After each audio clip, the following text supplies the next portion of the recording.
మొత్తానికి ఎటు చూసినా అన్ని వేళ్ళు మీ వైపే చూస్తున్నాయి.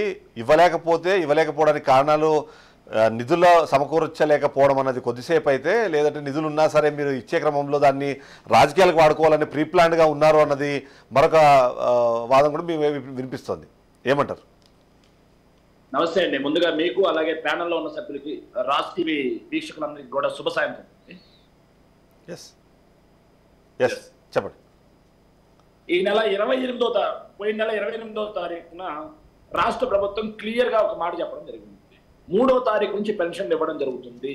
ఎందుకంటే ఫినాన్షియల్ ఇయర్ ఎండింగ్ ఉంది, బ్యాంకులో హాలిడేస్ ఉన్నాయి కాబట్టి 3వ తారీఖు నుంచి పెన్షన్ల పంపిణీ జరుగుతుంది. 3వ తారీఖు నుంచి ఇంటింటికి వాలంటీర్స్ ఇచ్చిస్తారు అని చెప్పేసి ప్రభుత్వం స్పష్టంగా పత్రికా ప్రకటన ఒకటి ఇవ్వడం జరిగిన తర్వాత 1వ తారీఖు వచ్చిందండి. 1వ తారీఖు కంటే ముందు రోజే ఎలక్షన్ కమిషన్ కి నిమ్మగడ్డ గారు రాసిన లెటర్ ని పరిగణలో తీసుకుని ఎలక్షన్ కమిషన్ ఏదైతే వాలంటీర్స్ అన్ని సేవలు ఏదైతే ఒక పెన్షన్లే కాదు అన్ని సేవలు కూడా నిలిపివేయాల్సిందే అని చెప్పేసి వాలంటీర్స్ మీద నిషేధం ఎలక్షన్ కమిషన్ విధించింది. ఎలక్షన్ కమిషన్ విధించిన తర్వాత తెలుగుదేశం పార్టీ వాళ్ళు 1వ తారీఖు మధ్యాహ్నం నుంచి ఏం మాట్లాడుతున్నారంటే ఖజానాలో ఉన్న 1900 కోట్ల పెన్షన్లకు ఇవ్వాల్సిన బిల్లులకి ఇచ్చేసుకున్నారు, డబ్బులు లేవు. వాళ్ళు మాట్లాడిన మాట అండి. ఆఖరికి నిన్న ఎంత నిస్సిగ్గుగా రాశారంటే ఆంధ్రజ్యోతి పేపర్ ఒకటి, ఈనాడు పేపర్ ఒకటి, అదేవిధంగా చంద్రబాబు నాయుడు గారి హ్యాండిల్స్, లోకేష్ బాబు గారి హ్యాండిల్స్, చంద్రబాబు నాయుడు గారు మైక్ పట్టుకొని వాళ్ళు మాట్లాడారు అధికార ప్రతినిధులతో సార్. ఏం మాట్లాడారంటే 1900 కోట్ల రూపాయల పక్కదారి పట్టించారు, అవాదాదులకు డబ్బులే లేవని చెప్పి మాట్లాడారు. కానీ నిన్న ఒక్కరోజే వాలంటీర్లు లేకపోయినా సరే జీవో ఏదైతే జవహర్ రెడ్డి గారు ఇచ్చిన జీవోలో స్పష్టంగా పొందుపరచడం జరిగింది. ఆ జీవోలో ఏమని పొందుపరిచారంటే ఎవరైతే పెన్షన్దారులు ఉన్నారో, ఆరోగ్యరీత్యా ఇబ్బందులు ఉన్న వాళ్ళు, వికలాంగులు, నడవలేని వాళ్ళు, వాళ్ళందరికీ కూడా సచివాలయ సిబ్బంది ఇంటికి వచ్చి ఇవ్వడం జరుగుతుంది. మిగిలిన వాళ్ళు మాత్రం సచివాలయం దగ్గరకు వచ్చి తీసుకోండి. వాళ్ళలో కూడా 14 లక్షల మంది మాత్రమే నడవలేని వాళ్ళు, ఇక్కడికి రాని వాళ్ళు అని చెప్పి క్లియర్ గా మెన్షన్ చేశారు.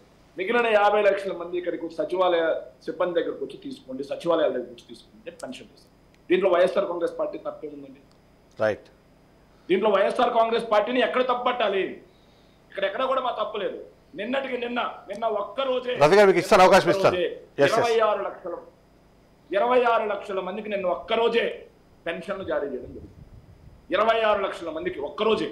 సో గత ప్రభుత్వ హయాంలో ఎక్కడైనా వాలంటీర్లు లేకుండా ఇంటింటికి ఇవ్వకుండా పంచాయతీ ఆఫీసుల దగ్గరికి, ఎంఆర్ఓ ఆఫీసుల దగ్గరికి పిలిపించుకున్నప్పుడు ఒక్కరోజు 10 లక్షలకి మించి పెన్షన్లు ఇచ్చి చెప్పుకుందాం.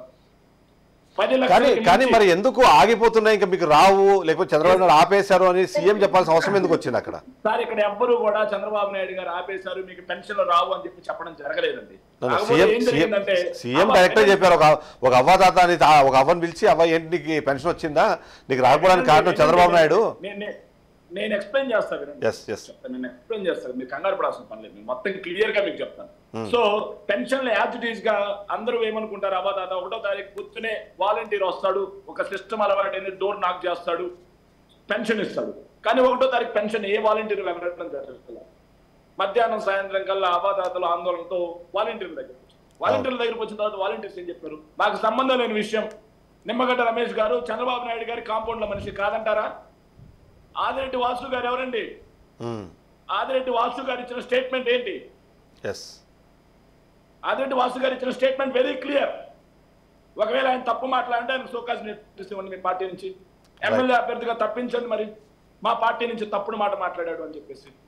సో ఆయన మాట్లాడిన మాటకి ఈ రోజుకు మీరు సోకాజ్ నోటీస్ ఇవ్వలేదు, ఎమ్మెల్యే అభ్యర్థిగా తప్పించలేదు అంటే ఆయన మాట ప్రామాణికమా కాదా? ఆయన మాట్లాడిన మాట ఏంటి? సో వాలంటీర్లు క్లియర్ గా చెప్పారు, మమ్మల్ని వాలంటీర్ల విధుల నుంచి తొలగించారు, మీరు సచివాలయాల దగ్గరికి వెళ్ళి తీసుకోవాలి, మళ్ళీ ప్రభుత్వం వచ్చిన తర్వాత జగన్మోహన్ రెడ్డి గారు వచ్చిన తర్వాత మేము మళ్ళీ ఆ వాలంటీర్ల విధుల్లోకి వస్తాము. దాంట్లో తప్పే ఉంది? దాంట్లో తప్పే ఉందండి. మరి పానిక్ క్రియేట్ చేసినట్టు సార్ వాళ్ళ ఇంటి దగ్గరకు వచ్చి అడిగారు, వాళ్ళకి విధులు లేవు, మాకు విధులు లేవని చెప్తారా లేకపోతే మేము ఇస్తామని చెబుతారా? కొంతమంది ఏం చెప్పారంటే మిమ్మల్ని మేము సచివాలయాల దగ్గరికి తీసుకెళ్తాం అబ్బా తాత అని కూడా కొంతమంది చెప్పి తీసుకెళ్లడం కూడా జరిగింది, వాళ్ళకున్న బాధ్యత. ఇంకో మాట మాట్లాడుతున్నారు, నిన్న మంచాల మీద తీసుకెళ్లిన వాళ్ళు ఇల్లు వడదెబ్బ చనిపోయారు.